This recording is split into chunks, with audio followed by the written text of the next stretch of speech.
El Saló d'Actes de la Societat de Festers ha sigut el lloc escollit per presentar el primer concurs d'aparadors nomenat El Comerç amb la Festa 2022. El concurs ha nascut gràcies a la unió de Comerç In i SOC, junt amb la Societat de Festers i la col·laboració de l'Ajuntament d'Ontinyent.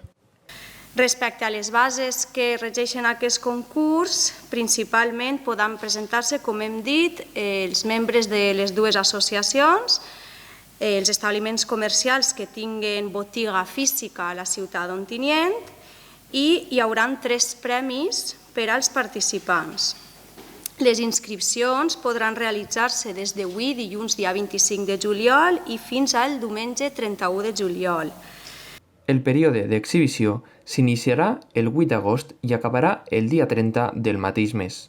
A més, els 3 premis seran 3 targetes valorades en 250 euros per a un viatge de cap de setmana.